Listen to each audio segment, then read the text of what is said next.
Let's go. Thank you. Dan barangkali ini ya Bu, untuk supaya tidak bosan, Ibu sendiri barangkali yang mengatur semua yang di rumah ini. Ya, sebagian besar.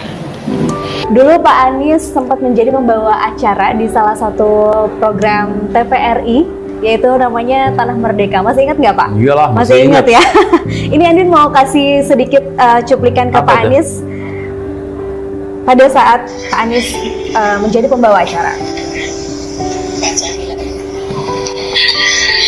Wih, ini saya wawancara Ibu Tin Rasto. Iya. Semua yang di rumah ini. Dulu saya itu selalu membagi tugas dengan orang lainnya. Jadi ya memang itu tugas saya semuanya itu. Tetapi kalau sudah ditentukan suatu kebijaksanaannya, itu tidak harus dilakukan sendiri. Nah, sebagai generasi penerus dan sebagai pemuda harapan bangsa. Sebagai pemuda harapan bangsa, jangan menyia-nyiakan dan menyia-nyiakan waktu dan kesempatan yang ada. Itu semuanya harus diisi. Dan barangkali ini ya Bu, untuk supaya tidak bosan, Ibu sendiri barangkali yang mengatur semua yang di rumah ini. Ya, sebagian besar. Dibantu dengan kepala rumah tangga tentunya. Tapi sebagian mengenai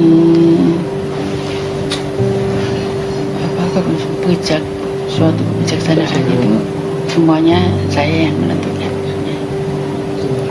Jadi tetap Ibu dan Ibu di rumah, Ibu gitu ya, tangga. Bu, ya. Ibu rumah tangga. Ya. Sudah barangkali begitu Bu. Terima kasih banyak, ini kita diberi kesempatan. Saya juga mengucapkan terima kasih kepada anak-anak sekalian yang telah Itu dia. Gimana nih Pak? Masih ingat? Ingat lah. Masih ingat ya? Ingat sekali. Ini gimana nih Pak ceritanya? Dan pada saat itu tuh Bapak masih duduk di bangku SMA ya? Ya, saya SMA kelas 3. Oke, gimana Pak ceritanya kok bisa akhirnya Bapak menjadi membawa acara? Ini unik Iya. banget, menarik Pak. Iya. Jadi waktu itu saya Pemret SMA kelas 3, Oke. nama program Tanah Merdeka. Tanah Merdeka itu adalah anak-anak SMA yang diseleksi. Ada juga mahasiswa tahun pertama, tahun kedua. Setelah mereka diseleksi, dipilih untuk menjadi, waktu itu namanya Tanah Merdeka, reporter Tanah Merdeka. Nah, kita itu menjadi interviewer, mewawancara tokoh-tokoh. Ya. Kenapa? Karena TVRI waktu itu dipimpin oleh Pak Ishadi. Pak Ishadi ingin anak-anak muda melihat role model sebagai opsi buat mereka. Tokoh-tokoh sebagai role model. Nah, tapi yang wawancara anak muda sendiri, bukan orang TVRI. Yang sering senior-senior. Jadi saya termasuk yang terseleksi di situ. Oke. Lalu saya menjadi aktif di sana dan menjadi Pemret. Jadi saya mewawancara banyak sekali.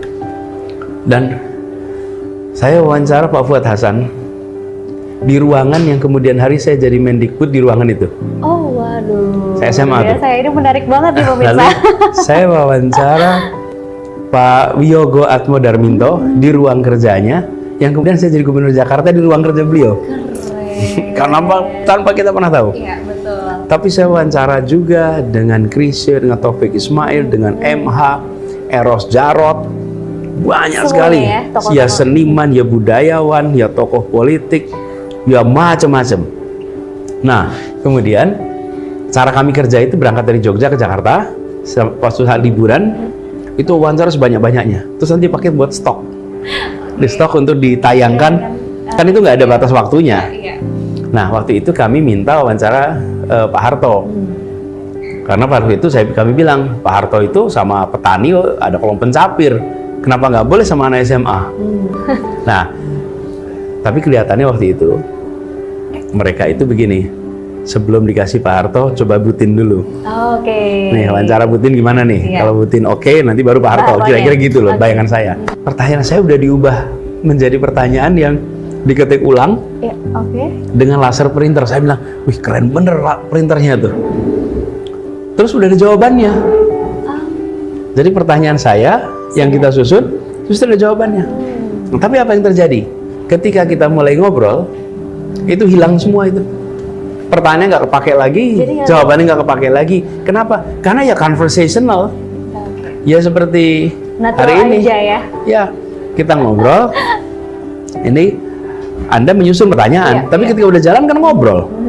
Terjadilah itu obrolan sampai selesai wawancaranya dan ternyata ketika Butin wafat, mereka mencari wawancara, itu satu-satunya wawancara yang Butin diajak ngobrol yang santai, yang rileks. Iya. Dan itu pengalamannya. Waktu itu saya masih SMA kelas 3. Oke, Pak Anies, ini kan program Tanah Merdeka ini mewawancarai tokoh-tokoh penting begitu. Apakah ini memotivasi Pak Anies juga yang akhirnya Pak Anies ini menjadi salah satu tokoh dan bahkan menjadi calon presiden? Ya, saya wawancara Pak Emil Salim yang nanti malam saya akan ketemu. Oke. Saya wawancara banyak sekali tokoh-tokoh yang saya wawancara dan saya belajar banyak sekali tokoh-tokoh itu. Saya belajar tentang bagaimana mereka bekerja, bagaimana mereka berpikir, bagaimana mereka menentukan keputusan, bagaimana filosofinya. Banyak sekali saya pelajari. Dan saya wawancara Pak Habibie, sangat mengesankan betul. SMA semua tuh. Nah, itu memberikan bekal yang luar biasa. Saya merasa sangat beruntung sekali mendapatkan kesempatan untuk berinteraksi langsung dengan orang-orang yang hebat di bidangnya masing-masing. Termasuk saya wawancara Mas Eros Jarot. Jadi saya ini kalau ketemu Mas Eros Jarot, dia lihatnya saya anak SMA itu gitu. Karena dia tahunya sih, dia lihat pertama kali saya masih SMA. Saya wawancara Krisye. Saya wawancara siapa lagi, Rendra. Jadi, nah itu membekali dan membuat ada kekayaan perspektif gitu. Karena Ada dari yang berbagai seniman, kalangan. ada yang sastrawan, ada yang sutradara, ada yang musisi, ada yang politisi, ada yang saintis, macam-macam itu semua. Nah, itu memperluas wawasan yang luar biasa.